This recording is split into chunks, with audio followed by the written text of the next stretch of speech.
Breaking news చూస్తున్నాం. AP ప్రభుత్వం కీలక నిర్ణయం తీసుకుంది. తిరుమల లడ్డు అంశంలో ఏకసభ్య కమిషన్ నివేదికపై చర్యల కోసం కమిటీని నియమించింది. సిఎస్ నేతృత్వంలో కమిటీని నియమించిన కూటమి ప్రభుత్వం నివేదిక అంశాలు, సిఫార్సులపై అధ్యయనం చేయాలని కమిటీకి ఆదేశించింది. క్రమశిక్షణ చర్యలు, న్యాయపరమైన అంశాలను సూచించాలని స్పష్టం చేసింది.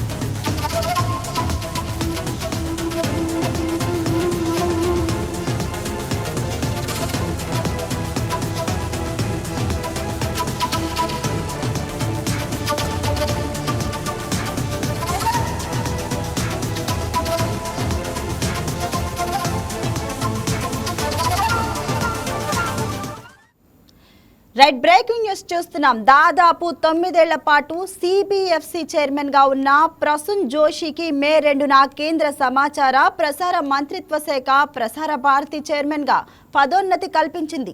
దాంతో ఖాళీ అయిన సిబిఎఫ్సి చైర్మన్ పదవికి తెలుగువారైన శశిశేఖర్ వెంపటిని నియమిస్తూ కేంద్ర ప్రభుత్వం ఉత్తర్వులు జారీ చేసింది. ఓ తెలుగు వ్యక్తి central board of film certification కు చైర్మన్ కావడం ఇదే మొదటిసారి. పదవిలో చేరిన తేదీ నుంచి 3 సంవత్సరాల పాటు శశిశేఖర్ వెంపటి ఈ బాధ్యతలను నిర్వహించనున్నారు. ఐఐటి బాంబే పూర్వ విద్యార్థి అయిన శశిశేఖర్ వెంపటి 2017 నుంచి 2022 వరకు ప్రసార భారతి సీఈఓగా పనిచేశారు. దాంతో పాటే 2017 ఆగస్టు నుంచి 2019 మే వరకు రాజ్యసభ సచివాలయ సీఈఓగా అదనపు బాధ్యతలను కూడా నిర్వర్తించారు. ఆయన భారత ప్రభుత్వ విజ్ఞాన సాంకేతిక శాఖ, science and technology communication committee chairperson గా, యూజీసీ విద్యా మీడియా నిపుణుల కమిటీ చైర్పర్సన్ గా కూడా బాధ్యతలు నిర్వర్తించారు. ప్రసార భారతి సీఈఓగా ఉన్న సమయంలో దూరదర్శన్, ఆల్ ఇండియా రేడియో ఆధునికీకరణకు కీలక సంస్కరణలను తీసుకొచ్చిన ఆయన అదే సమయంలో రాజ్యసభ టీవీని కూడా సమర్థవంతంగా నడిపించారు. ఐఐటి బాంబే పూర్వ విద్యార్థి అయిన Shashishekhar collective spirit, concrete action, Mann Ki Baat and its influence in India అనే పుస్తకాన్ని రాశారు. గత కొంతకాలంగా సినిమా రంగంలో సిబిఎఫ్సి తీసుకుంటున్న చర్యలు చర్చనీయాంశంగా మారాయి. అలానే కొన్ని సినిమాల విషయంలో సిబిఎఫ్సి పక్షపాత ధోరణితో ప్రవర్తించిందనే ఆరోపణలు వచ్చాయి.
తెలంగాణ ముఖ్యమంత్రి రేవంత్ రెడ్డి తన నిరాడంబరతను మరోసారి చాటుకున్నారు. ముఖ్యమంత్రులు వీవీఐపీల పర్యటనల సమయంలో గంటల తరబడి సామాన్య జనం ట్రాఫిక్లో ఇరుక్కుపోయే సంస్కృతికి ఆయన స్వస్తి పలికారు. శంషాబాద్ విమానాశ్రయం నుంచి జూబ్లీ హిల్స్లోని తన నివాసం వరకు సీఎం కాన్వాయ్ ఎటువంటి ముందస్తు ట్రాఫిక్ ఆంక్షలు లేకుండా సాధారణ వాహనాల మధ్య పయనించింది. సీఎం ఆదేశాలతో సింగిల్ లైన్లో వాహనాలను పోలీసులు అనుమతించారు. తన కాన్వాయ్ కోసం రోడ్లపై వాహనాలను నిలిపివేసి ప్రజల్ని ఇబ్బంది పెట్టొద్దని నిన్ననే ఆయన పోలీసు ఉన్నతాధికారులకు స్పష్టమైన ఆదేశాలు జారీ చేశారు.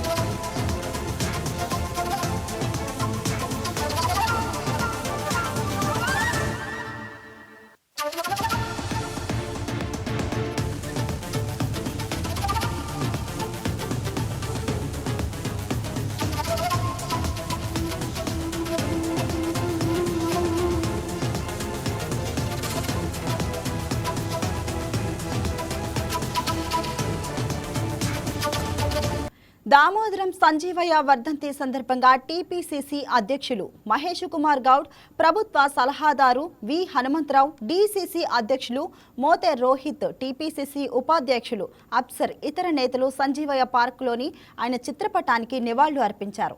దామోదరం సంజీవయ్య నేటి తరాలకు ఆదర్శమని కాంగ్రెస్ నేతలు కొనియాడారు.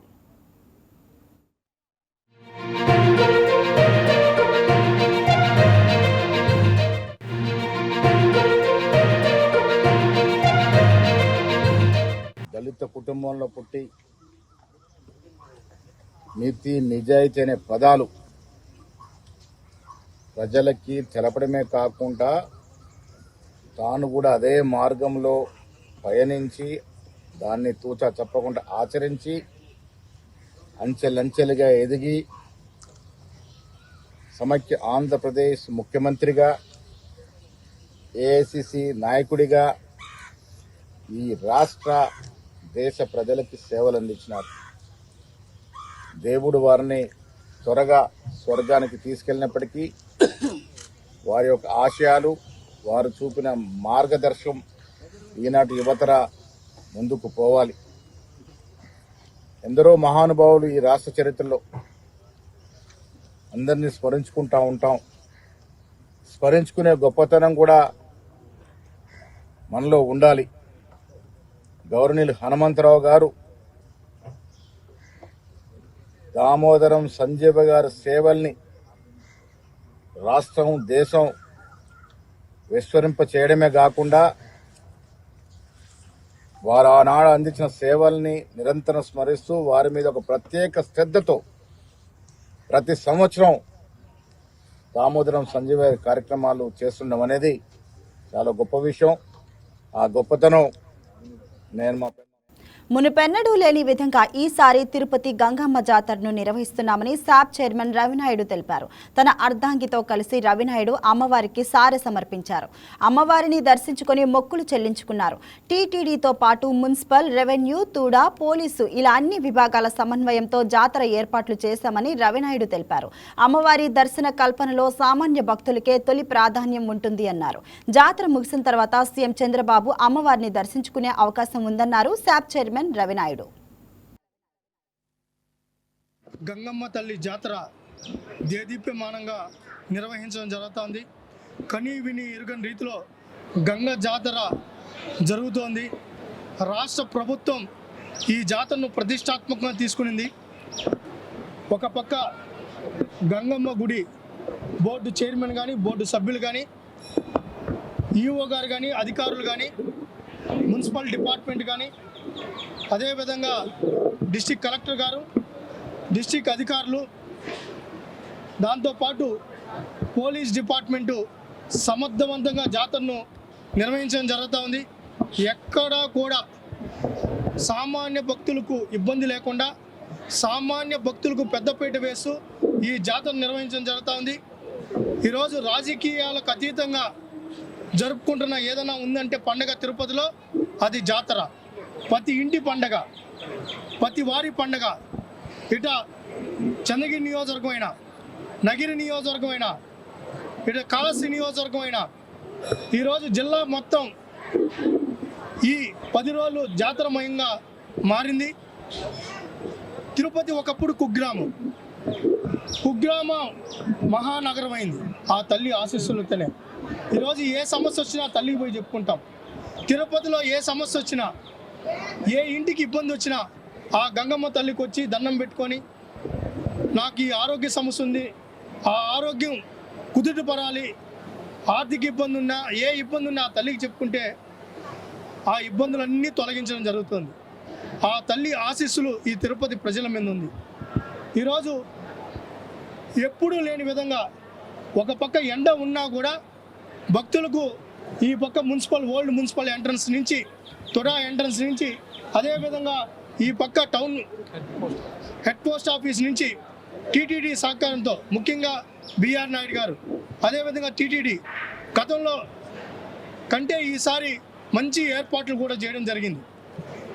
సామాన్య భక్తులు ఎవరు ఇబ్బంది పడకుండా ఈరోజు పొంగళ్ళు పెట్టుకునే కానీ, హారతి ఇచ్చుకునే కానీ, అమ్మవారికి మొక్కులు తీర్చుకునే కానీ ఒక పక్కడ్బందీగా చేయడంతో పాటు ఈరోజు మజ్జిగ పంపిణీ కానీ, నీళ్ళ బాటిల్ పంపిణీ కానీ, ఇట మీడియా ప్రతినిధులు కూడా ఈరోజు పూర్తి స్థాయిలో జాతరను ప్రజలకు చేరువయ్యేలాగా చేస్తున్నారు. కూటమి ప్రభుత్వం నుంచి సినీ పరిశ్రమకు సంపూర్ణ మద్దతు లభిస్తుందని AP film chamber of commerce అధ్యక్షులు మాంత శ్రీనివాస్ తెలిపారు. ఆయన అధ్యక్షతన నూతన కార్యవర్గం తొలిసారిగా విజయవాడలోని ఓ ప్రముఖ హోటల్లో సమావేశం నిర్వహించింది. చిత్ర నిర్మాణం, థియేటర్ల అభివృద్ధి, యువతకు అవకాశాల కల్పన, ప్రత్యేక సినీ విధానాల రూపకల్పనపై ప్రభుత్వం సానుకూలంగా ఉందన్నారు. చిన్న సినిమాలకు మరింత ప్రోత్సాహం అవసరమని, నూతన దర్శకులు, టెక్నీషియన్లకు ప్రత్యేక కార్యక్రమాలు చేపడతామని జనరల్ సెక్రటరీ చైతన్య నిజం తెలిపారు.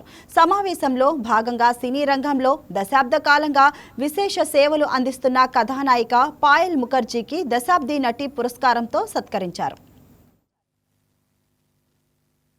First of all, I would like to show my regards to all the distinguished guests here, all the honorable guests, the President Mantha Srinivas Garu, the Andhra Pradesh Film Chambers President, and Andhra Pradesh Film Chamber General Secretary Mr. Chaitanya Garu. So, and all the honorable guests, thank you so much for inviting me for today.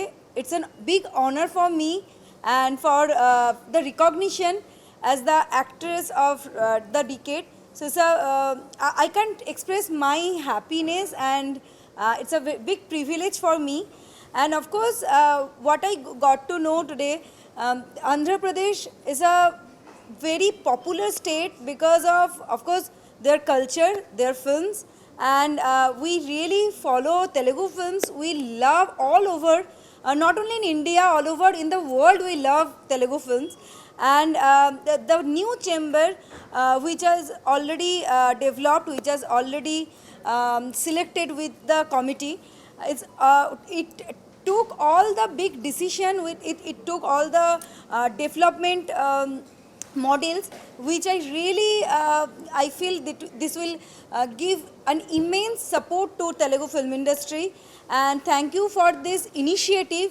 I would like to thank all the authority, all the members of Telugu Film Chambers for taking this initiative. Thank you so much, sir.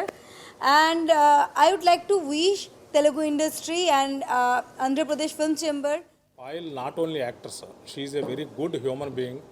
తను ఎంతో service చేస్తుంది. అంటే మేము యాక్టర్గా, గ్లామర్గా తనను గుర్తించలేదు. తను ఒక సర్వీస్ సెక్టార్లో ఎంతోమందికి పూర్ పీపుల్స్కి సర్వీస్ చేయటం, తన నటన కానీ, తన మనస్తత్వం కానీ చాలా ఒక మంచి ఉన్నత ఆశయాలు ఉన్న వ్యక్తిగా తనను మేము గౌరవించి మా AP film chamber of commerce తరఫు నుంచి తనకి దశాబ్ద నటిగా మేము హానరబుల్గా చేసుకుంటున్నాం. ఎందుకంటే ఒక ప్రౌడ్ లేడీస్ అంటే గడపకే కాకుండా సొసైటీలోకి వచ్చి సర్వీస్ చేయటం అనేది పాయల్ దగ్గర తన సంస్కారానికి hats off. Thank you. West Bengal తను అంత బిజీ ఉండి కూడా ఈరోజు ఈ కార్యక్రమానికి రావటం ఫస్ట్ ముఖ్యంగా పాయల్కి స్పెషల్ థ్యాంక్స్. అండ్ ఈ కార్యక్రమానికి కలం మారిన వస్త్ర ప్రపంచంలో వన్నె తగ్గకుండా కలంకారీ కళ ఇప్పటికీ అందరినీ మంత్రముగ్ధులను చేస్తూనే ఉంది. ఇటు మచిలీపట్నం అద్దెకపు రంగులు, ఇటు శ్రీకాళహస్తి కలం గీతలు వెరసి ప్రపంచ యవనికపై తెలుగువారి హస్త నైపుణ్యానికి నిలువెత్తు నిదర్శనంగా నిలుస్తుంది మన కలంకారీ హస్తకళ. నంద్యాల జిల్లా టంగుటూరు గ్రామానికి చెందిన శివారెడ్డి కలంకారీ కళలో అద్భుతాలు చేస్తూ ప్రపంచ దృష్టిని ఆకర్షిస్తున్నాడు. పౌరాణిక ఘట్టాలకు వస్త్రాలపై ప్రాణం పోస్తూ కలంకారీ కళకు వన్నెలు అద్దుతున్నాడు. అంతర్జాతీయ స్థాయిలో ఆకట్టుకుంటున్న అద్భుత నేతకారి శివారెడ్డితో మా కర్నూలు జిల్లా correspondent Muralikrishna face to face. సంస్కృతి సంప్రదాయాలు కళలకు నిలవు మన భారతదేశం. వేల ఏళ్ల చరిత్ర కలిగినటువంటి మన భారతదేశంలో ఎన్నో కళారూపాలు, ఎన్నో చారిత్రాత్మక ఘట్టాలు, ఇలా చెప్పుకుంటూ పోతే భారతదేశ ఖ్యాతి ఎంతో ప్రసిద్ధి చెందింది. ఇందులో ముఖ్యంగా చెప్పుకోవాలంటే కలంకారీ అనేది కూడా ఒకటి.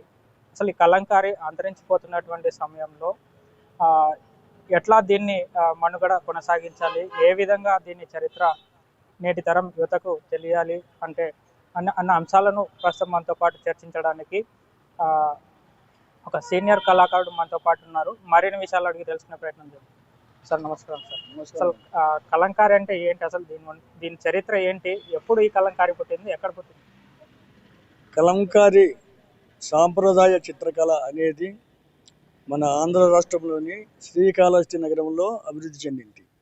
అందులో కొందరు సీనియర్ కళాకారులు ఎన్నో ఏళ్ల నుంచి ఆ కళను అభివృద్ధి చేస్తూ వస్తూ ఒక 50-60 ఏళ్ల క్రితం గవర్నమెంట్ వారు వాటిని గుర్తించి అక్కడ ఉండే యువకులకు శిక్షణ ఇప్పించాలనే ఉద్దేశంతో ఒక ట్రైనింగ్ సెంటర్ ఏర్పాటు చేశారు. అలా ఏర్పాటు చేసి కొంతమందికి ట్రైనింగ్ ఇప్పించి ఆ కళాకారుల అభివృద్ధికి ఆ ట్రైనింగ్ సెంటర్ తోడ్పడింది. అలా తోడ్పడిన సెంటర్లో ఆ శిక్షణా కేంద్రంలో నేను ఒక ట్రైనీగా అక్కడ చేరి 1977లో అక్కడ నేను ట్రైనింగ్ అయ్యి శ్రీకాళహస్తిలో, నాది సొంత జిల్లా, నాది కర్నూలు జిల్లా నాది. అక్కడికి వెళ్ళి నేను నేర్చుకొని ఇక్కడికి వచ్చి ఇప్పుడు 46 సంవత్సరాలుగా నేను కలంకారీ చిత్రకళ మీద ఒక వృత్తిగా చేసుకొని ఎన్నో కళాఖండాలను చిత్రించి నేటికి చిత్రకారునిగా ఇంకను నా కళాఖండాలను నా సాధనను కొనసాగిస్తూ ఇప్పటికి నేటికి నేను చేస్తూనే ఉన్నాను. నా ప్రతిభను గుర్తించి ప్రభుత్వం వారు, రాష్ట్ర ప్రభుత్వం వారు, కేంద్ర ప్రభుత్వం వారు ఎన్నో అవార్డ్స్ను ఇచ్చి నన్ను సత్కరించారు కూడా. అందుకు నేను గర్వపడుతున్నాను. ముఖ్యంగా అసలు ఈ కలంకారీ యొక్క చరిత్ర ఏంటి, అసలు ఈ కలంకారీ కళకు ఉన్నటువంటి ప్రత్యేకత ఏంటి, ఎట్లా దీన్ని తయారు చేస్తారు? కలంకారీ అన్నది పూర్వకాలము పర్షియా దేశం నుంచి ఇక్కడికి వచ్చింది అనుకుంటుంటారు. అది చాలా చరిత్ర ఉంది. అది మన నవాబులు, రాజులు కాలంలో కూడా దీని కలంకారీని ఇచ్చిపుచ్చుకునే ఉద్దేశంతో చేసుకున్నారు. అలా వస్తూ కొద్ది రోజులకు ఆ బెడ్షీట్స్ను, ఆ డ్రెస్ మెటీరియల్ను బొమ్మలుగా చిత్రించడం నేర్చుకున్నారు. అలా కాళహస్తిలో అలా తయారయ్యారు. ఇప్పుడు కలంకారీ అంటే మచిలీపట్నం ఒక కలంకారీ ఉంది, కాళహస్తి రెండు స్టైల్ ఉన్నాయి. మచిలీపట్నం స్టైల్ ఎట్లా ఉంటుందంటే వుడెన్ బ్లాక్తో ప్రింటింగ్ చేసి సహజ రంగులతో వాడతారు. శ్రీకాళహస్తిలో అంతా చేతితో తయారు చేసి చేతితోనే బొమ్మలు గీసి దేవుని బొమ్మలతో అక్కడ గీస్తారు. ఇక్కడ మాత్రం ఓన్లీ మోటివ్స్ ఉంటాయి మచిలీపట్నంలో. అలాగే ఈ అదర్ రాష్ట్రంలో మచిలీపట్నం కలంకారీ, శ్రీకాళహస్తి కలంకారీ అనేది రెండు బాగా ఫేమస్ అయిపోయి ఎంతోమంది కళాకారులను బాగా ఆకట్టుకున్నాయి. కానీ ఈ కాలక్రమేణా వీటిలో ఈ పారిశ్రామిక విప్లవం వచ్చిన తర్వాత కెమికల్స్ ఇందులో ప్రయోగించి సహజ రంగులను వదిలిపెట్టి తర్వాత స్క్రీన్ ప్రింటింగ్ చేసి ఈ మార్కెట్ను కొంచెం ఇబ్బంది పెట్టి ఒరిజినల్ కలంకారీకి ఆదరణ తగ్గిపోయి డూప్లికేట్ వైపే రేటు తక్కువకి ఇస్తున్నారని చెప్పి డూప్లికేట్ వైపే ప్రేక్షకులు మొగ్గు చూపుతున్నారు. కానీ కలంకారీ చాలా శ్రమ పడుతుంది. కలంకారీ డూప్లికేట్ మీద నిఘా పెట్టి చేస్తే కలంకారీ చిత్రకళ ఎంతో అభివృద్ధి చెందుతుందని ఆశిస్తున్నాను. అయితే కలంకారీ చిత్రకళ ఎలా అంటే సహజమైన రంగులతో చాలా కష్టమైన కూడుకున్న పని. అయినా దానికి ఎంతో సహాయం చేసే, దానికి ఆదరించే వీళ్ళు కస్టమర్స్ కూడా ఉన్నారు. కానీ దాని మీద నిఘా పెట్టి ఒరిజినల్ కలంకారీని కనిపెట్టే విధానాన్ని గమనించి చేస్తే ప్రజాదరణ ఇప్పటికైనా కలంకారీ ఎన్ని ఏళ్ళైనా ఉంటుంది. వేల ఏళ్ళ చరిత్ర కలిగినటువంటి కలంకారీ కళకు మళ్ళీ పూర్వ వైభవం రావాలంటే ఖచ్చితంగా దీన్ని నేటి తరం యువతకి మళ్ళీ పరిచయం చేయాలి, మళ్ళీ దీన్ని అభివృద్ధి చేయాలని చెప్పి కూడా తెలుపుతున్నటువంటి పరిస్థితి. వీడియో జర్నలిస్ట్ అశోక్తో మురళీకృష్ణ, వైకే టీవీ.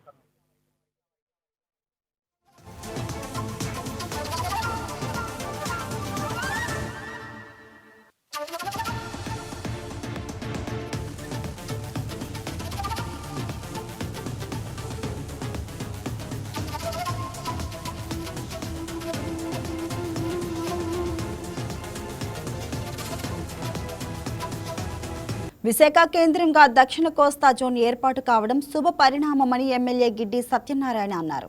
విశాఖపట్నం కేంద్రంగా కొత్త రైల్వే జోన్ ఏర్పాటు గెజిట్ను కేంద్ర ప్రభుత్వం అధికారికంగా విడుదల చేసిన విషయం తెలిసిందే.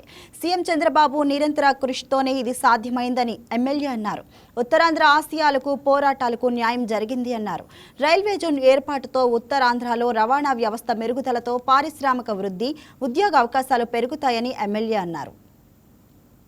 జరిగింది. ఇది ఎంతో కాలంగా ఎదురు చూస్తున్నటువంటి ఈ రాష్ట్ర ప్రజల స్వప్నం నెరవేరిందని ఈ సందర్భంగా చెప్పడానికి గర్వపడుతున్నాయి. అదేంటంటే విశాఖపట్నం కేంద్రంగా రైల్వే జోన్, దీని కొరకు మన రాష్ట్ర ముఖ్యమంత్రి వర్యులు మరియు ఉప ముఖ్యమంత్రి వర్యులు వారిరువురు కూడా ఎంతో ప్రయత్నం చేసి చివరికి దాన్ని సాధించడం జరిగింది. ఇది మన రాష్ట్ర ప్రజల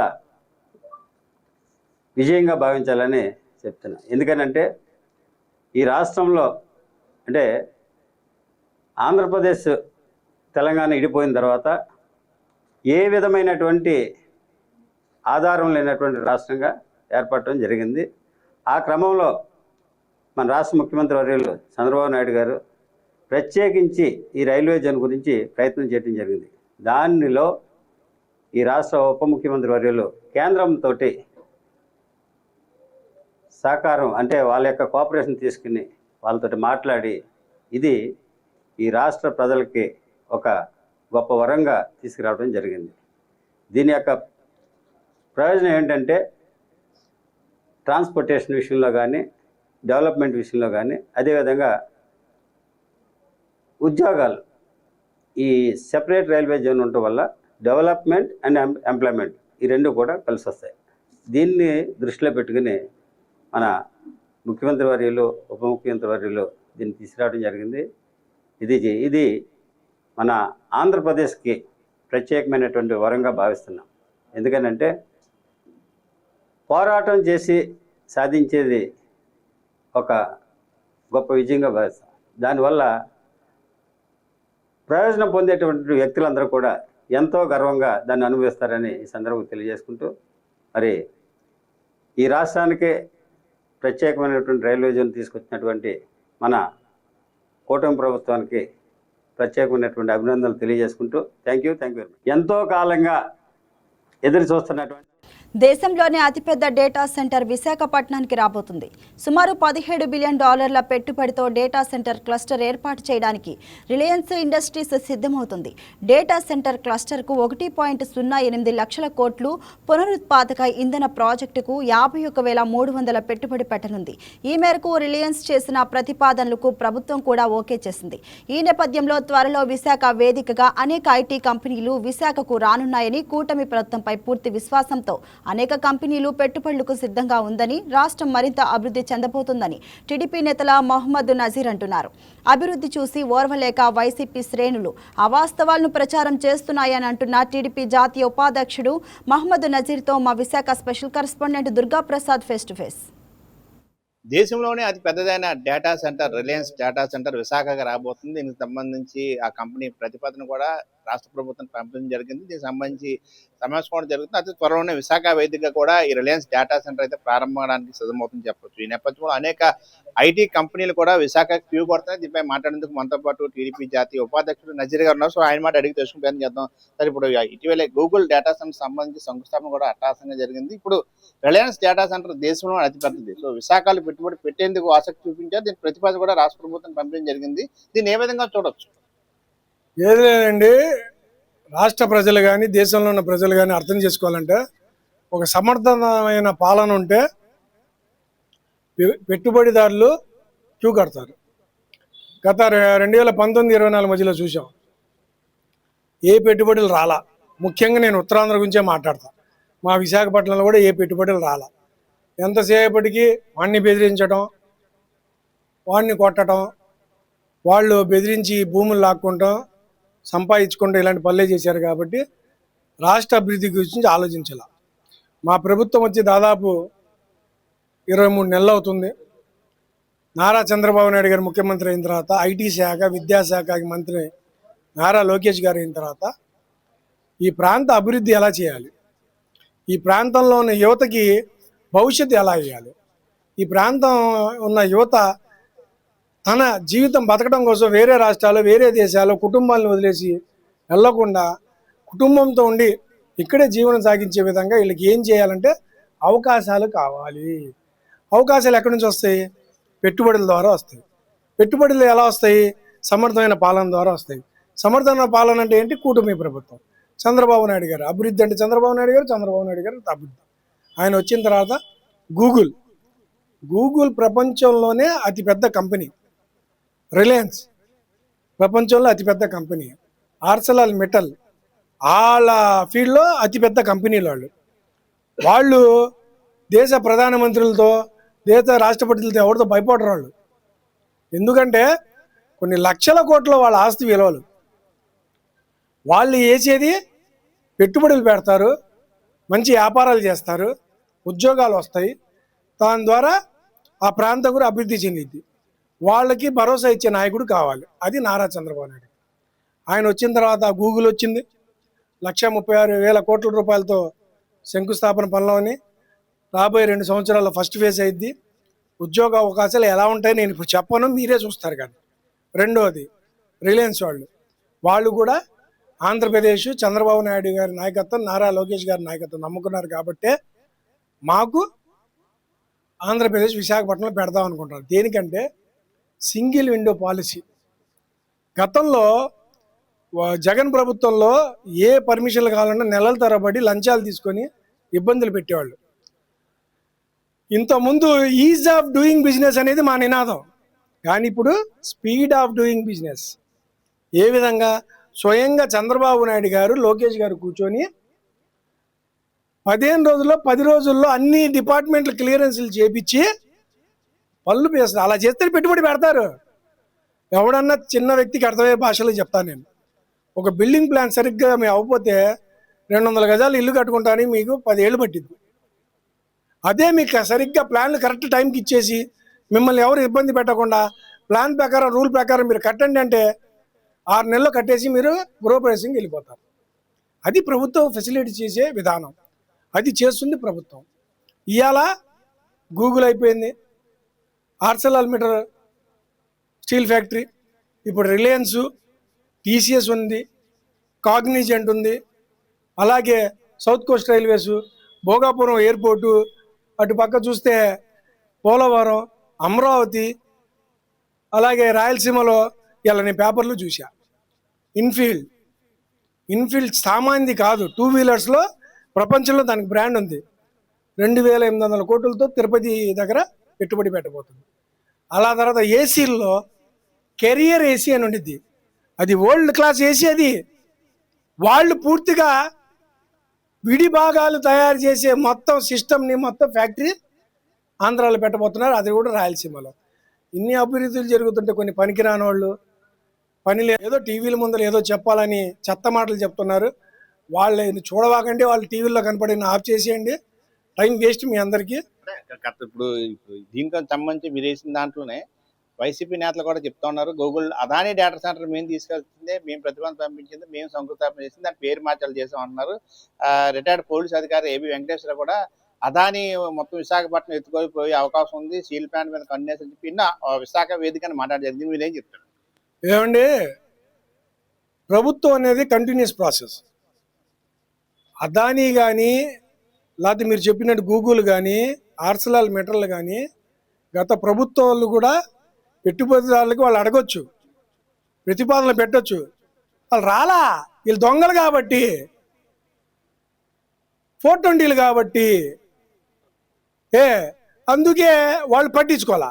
ఎప్పుడు ప్రభుత్వం మారిందో నారా చంద్రబాబు నాయుడు గారి ఆలోచన ప్రకారం, నారా లోకేష్ గారి ఆలోచన ప్రకారం పెట్టుబడి సబ్మిట్లు పెట్టి ప్రజల్ని ప్రభుత్వాన్ని అందరికి అర్థమయ్యేలాగా పిలిచి, అరే నానా మా దగ్గర ఈ వనరులు ఉన్నాయి, మీరు ఉపయోగించుకోండి, మీకు ఏం కావాలనేది ప్రభుత్వం చేయాల్సింది. అది వీళ్ళు పొద్దున్న లేస్తే లంచాలు, నీకు 10 ఎకరాలు ఇస్తే నాకు ఎన్ని కోట్లు ఇస్తావు, 100 ఎకరాలు ఇస్తే ఎన్ని కోట్లు ఇస్తావు, 1000 ఎకరాలు ఇస్తే దాంట్లో మాకు ఎంత షేర్ ఇస్తావు అని అడిగే వాళ్ళ దొంగల దగ్గర ఎవరు వస్తారు? అది వాస్తవాలు.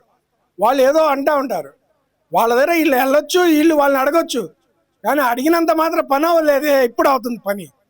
ఎప్పుడన్నా సినిమా మొదలవుతేనే, సినిమా చూస్తేనే సినిమా చూసినట్టు. సినిమా మొదలెట్టి షూటింగ్ మొత్తం తీయాలిగా, సినిమా తెచ్చి థియేటర్లు వేయాలిగా, థియేటర్లు ప్రేక్షకులు చూడాలిగా. ఇప్పుడు ప్రేక్షకులు చూస్తున్నారు, థియేటర్లో సినిమా పడుతుంది. జగన్ టైంలో నో సినిమా, అంతా కరప్షనే. అందుకే ప్రజలు ఆ దళిద్ర పార్టీకి ఒక ఓటు కూడా ఇవ్వకండి. మొత్తానికి ఏదైతే రానున్న కాలంలో ఉత్తరాంధ్ర ప్రథమంగా అనేక ఐటీ కంపెనీలకి బాసటగా ఉండబోతుంది. మరోవైపు వికేంద్రీకరణే అభివృద్ధికి ఒక చిహ్నంగా చూస్తూ అనేక ప్రాంతాల్లో అభివృద్ధి దిశగా కూటమి ప్రభుత్వం కసరత్తు చేస్తుంది. ఈ నేపథ్యంలో అనేక కంపెనీలు కూడా పెట్టుబడులు పెట్టేందుకు ఏపీ వైపు ఆకర్షితులై పెట్టుబడి పెట్టేందుకు ముఖ్యమంత్రి నారా చంద్రబాబు నాయుడు ఉన్న ఆ ప్రజా ఆదరణ కావచ్చు, ఆయన పైన ఒక నమ్మకంతో పూర్తి స్థాయిలో అనేక కంపెనీలు కూడా ఏపీలో క్యూ కారుతామని, ఖచ్చితంగా రానున్న కాలంలో మరింత అభివృద్ధి దిశగా ఏపీ ఉండబోతుందని చెప్పి కూడా ఏపీ టీడీపీ జాతీయ ఉపాధ్యక్షుడు నజీర్ చెప్పడం జరిగింది. వీడియో జర్నలిస్ట్ కిషోర్తో దుర్గాప్రసాద్, వైకే న్యూస్, విశాఖపట్నం.